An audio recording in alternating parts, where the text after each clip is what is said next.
चित्रकूट धाम के रूप में सजे कोठी मीना बाजार में राम कथा के पहले दिन भक्तों का सैलाब उमड़ा। 9 दिन तक चलने वाली कथा में श्री राम स्वरूपाचार्य के मुखारविंद से श्री राम कथा की रसधारा बहेगी।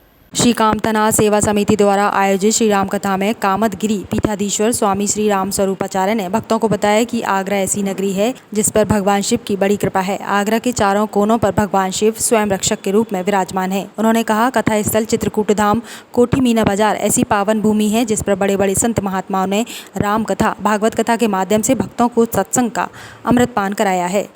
श्री राम कथा के पहले दिन व्यासपीठ से पीठ आदिश्वर श्रीमद जगतगुरु श्री राम स्वरूपाचार्य ने कहा, भक्तों को सांसारिक जीवन के विषय में जानकारी देते हुए बताया कि राम कथा ही गृहस्थ जीवन में पति पत्नी और परिवार का मार्गदर्शन करने में सक्षम है। उन्होंने कहा, शादी में दहेज भले ही कम या ज़्यादा दें, लेकिन श्री रामचरितमानस की पुस्तक दामाद को जरूर भेंट करें और उससे प्रार्थना करें कि हर रोज़ रामचरितमानस का पाठ जरूर करें। श्री रामचरितमानस के पढ़ने मात्र से ही बुद्धि, विवेक और ज्ञान के चक्षुओं के पट खुल जाते हैं। जीवन में संतुलन बनाने के लिए प्रतिकूलता में अनुकूलता बनाना जरूरी है। पति पत्नी दोनों एक दूसरे के पूरक हैं। दोनों को एक दूसरे का सम्मान सुरक्षित रखना चाहिए, तभी जीवन में संतुलन बना रहेगा। आज विडंबना है कि पति पत्नी में बन नहीं रही है। इतनी दिक्कतें हैं कि आमने सामने होकर भी बात नहीं करते। पति को चाहिए कि ससुराल में व्यवहार भगवान शंकर जैसा रखे। शिव जी ने पार्वती जी के घर पहुंचकर प्रतिकूलता में अनुकूलता बनाई और पार्वती जी ने शिव के घर पहुंचकर अनुकूलता बनाई। परंतु आज खाने में एक दिन का बिगड़ा हुआ नमक का संतुलन अदालत तक पहुंच रहा है। नाते रिश्ते चौपट हो रहे हैं, जबकि पति पत्नी और घर की बातें अदालत और नाते रिश्तेदारों तक नहीं जाना चाहिए। प्रतिकूलता में अनुकूलता से ही जीवन में संतुलन आएगा। देखिए, ये मेरा सौभाग्य है कि अंतर्राष्ट्रीय कथावाचक संत शिरोमणि श्री राम स्वरूपाचार्य जी महाराज की कथा में आने का सौभाग्य प्राप्त हुआ।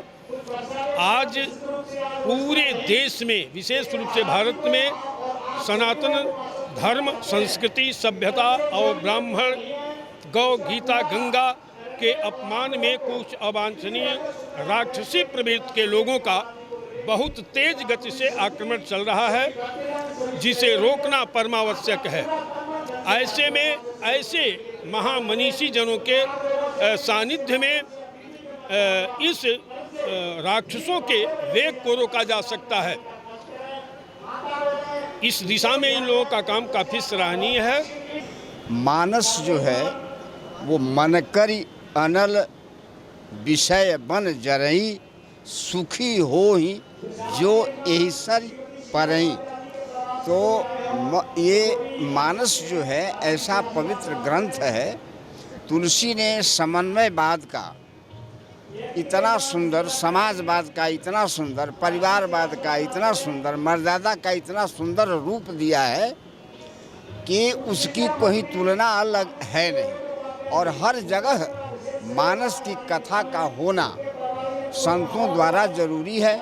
जो सनातन पर वार हो रहा है, जो अज्ञ लोग जिनको ये जानकारी नहीं है, वो ठीक से रामचरितमानस का पाठ नहीं कर सकते हैं, वह रामचरितमानस पर प्रश्न चिन्ह उठा रहे हैं। जैसा कि आप देख ही रहे हैं, सनातन के उन्मूलन की बात हो रही है।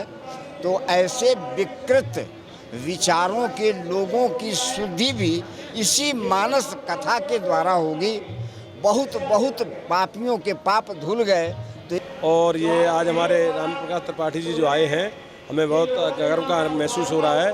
और ऐसे ही हमारे जनप्रतिनिधि प्रतिदिन कथा में आते जाएं और महाराज जी से आशीर्वाद प्राप्त कर रहे हैं। हम कामतनाथ जी से कृपा करते हैं कि दिन दूनी भक्ति इनकी सदा बहती रहे। आज पहला दिन था, तो महाराज जी ने ये बताया कि समाज में किस तरीके से भाईचारा रखना चाहिए और आपस में बैर नहीं रखना चाहिए। प्रेरणा ये दी कि मिलजुल के राम कथा हमको जोड़ती है और आगे भक्ति के पथ में ले जाती है। वहीं उन्होंने राम कथा के विषय में बताते हुए कहा, कथा जो सकल लोक हितकारी, सोई पूछत चह शैल कुमारी। उन्होंने बताया कि श्री राम कथा के सबसे बड़े श्रोता भगवान शंकर हैं, जिन्होंने पार्वती जी को स्वयं श्री राम कथा की महिमा को विस्तार से बताया था।